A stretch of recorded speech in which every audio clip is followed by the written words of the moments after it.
dry and so forth. It does make it a bit more difficult. Yeah, it seems to me in some ways like a kind of weird hybrid between photography and editing or something.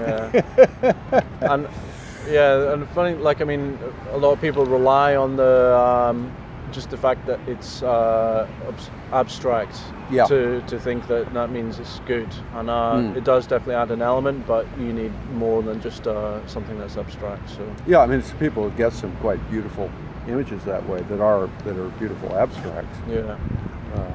But I mean, like, this is a boring scene otherwise, a beach, you know. But if you shoot from above, it becomes more interesting. Yeah. But still, is it great? You know, is it? Depends on your day and what you got to. Well, is it going to? The distribution of. Is it just going to be a wash? You know, is it going to? You know, is it going to stand above the rest? And probably not, unless you do something interesting with it. So, yeah. So, do you see that drone photography breaking out of this look-down angle? Do you see it ever? Kind of camera coming up here and flying over Half Dome and going along the face. And yeah, it needs to. You need to do something cool with it. It would seem to me that would be the most exciting thing is the drone as tripod. You know, you just put it.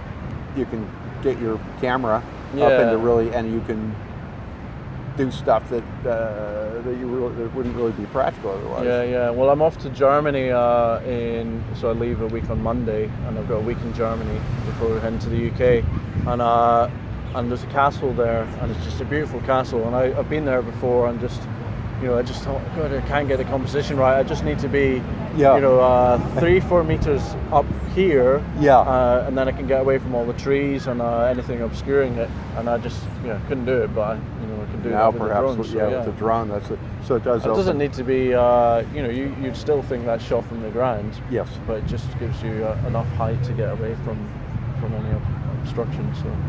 And have you started teaching people how to do drone photography yet? No, I'm definitely not. You're still. I'm still learning. Still learning it yourself. Yeah.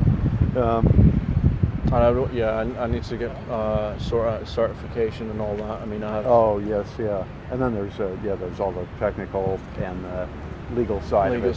Yeah. So definitely, and it can be restrictive, that legal side, but obviously it's there for a reason. Yeah.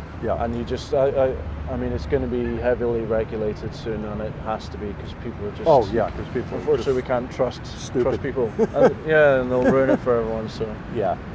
Which is inevitable, but right now it's in that kind of crazy cowboy sort of stage. Quick, get out and photograph before it's banned. Yeah. Well, I can see that.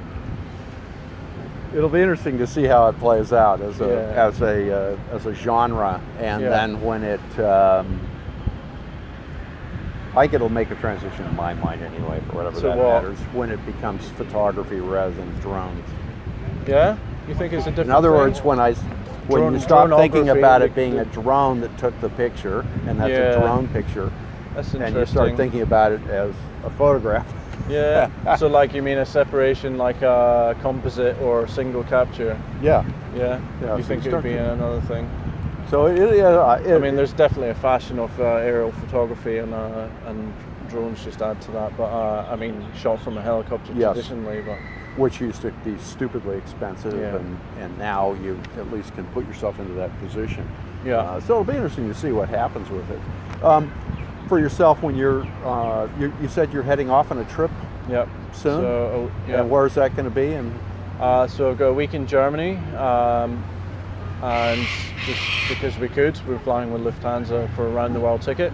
Oh, okay. I love Germany as well. So we're going to Rottenburg ob der Tauber, which is some medieval old village, so I'll take some photos there. And then I've got a month in the UK. So I've got a few photography spots kind of I'd like to get to, hopefully I can, but obviously visiting family as well, which makes it difficult. And then I've got 2 weeks in the US. Right. So where will you go there? Flying to San Fran and out of Los Angeles.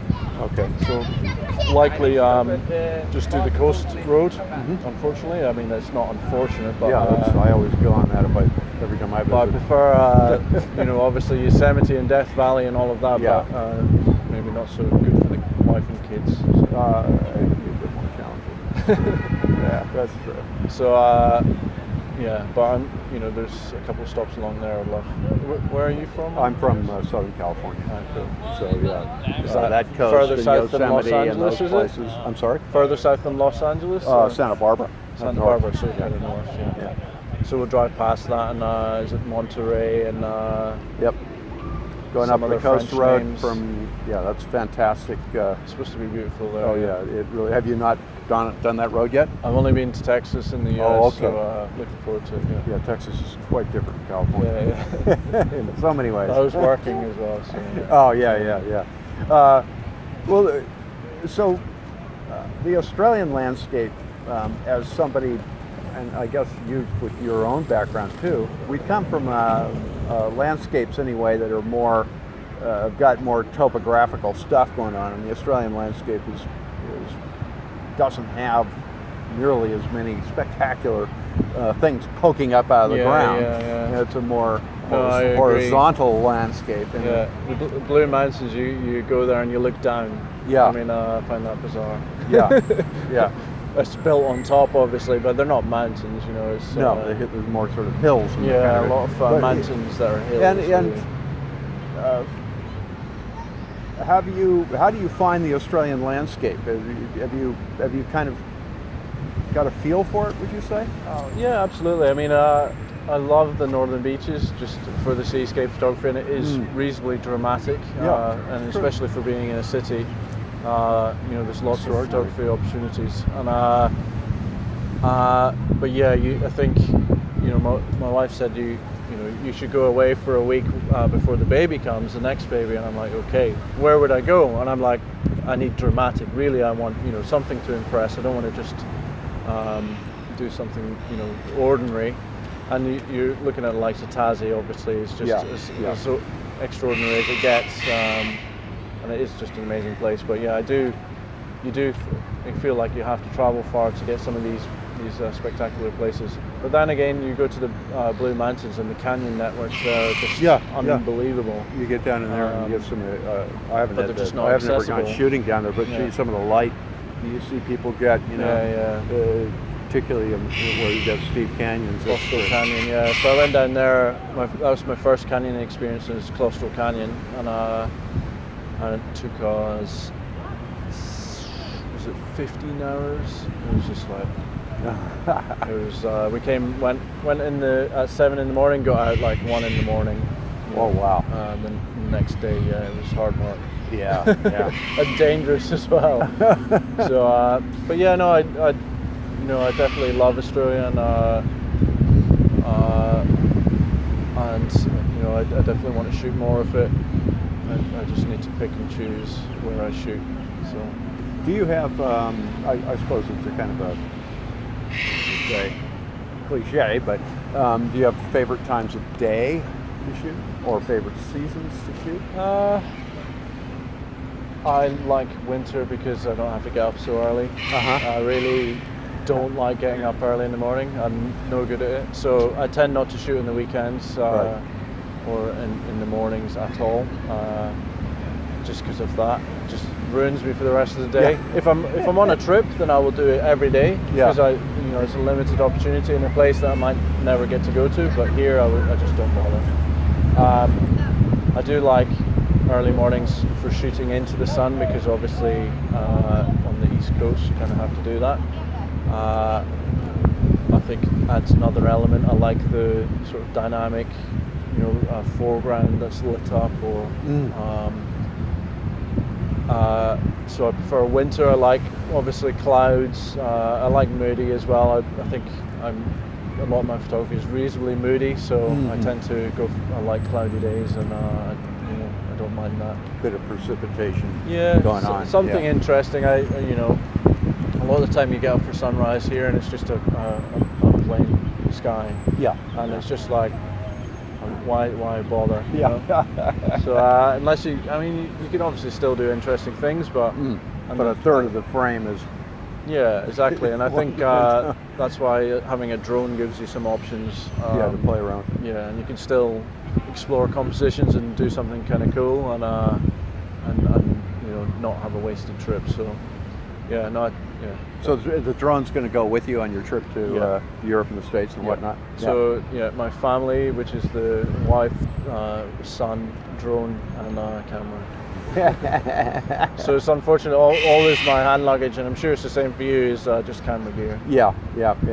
Always a lot of very heavy. Iceland. It was I think it was 25 kilos of hand luggage, and you just pretend. If you pretend it's light, you kind of don't get asked questions. So I had 3 cameras in there, underwater housing.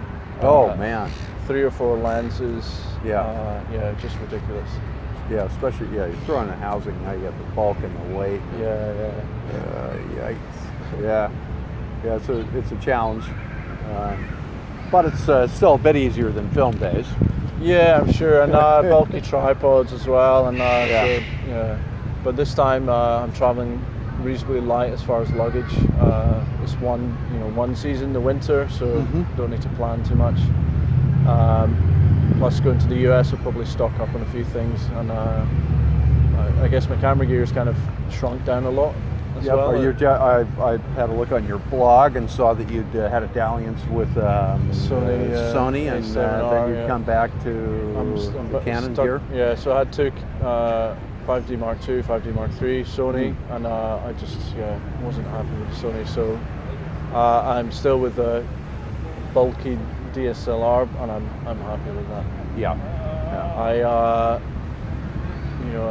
the tendency to swap all the time and to chase these marginal increments of technology is just a waste. So you've to some degree. I mean, obviously there is limitations with your gear, but Well, at this point, I think the pixel peeping side of it leaves me cold. I think once you find a system you like, you stick with it. Technically, I don't think you need to upgrade every year or 2. But I mean, that being said, I like the 5D Mark IV just because it is. I do like the extra megapixels from the Sony, so and a better dynamic range. So but I think really, like you kind of say that when the Mark III came out, that's the camera I will.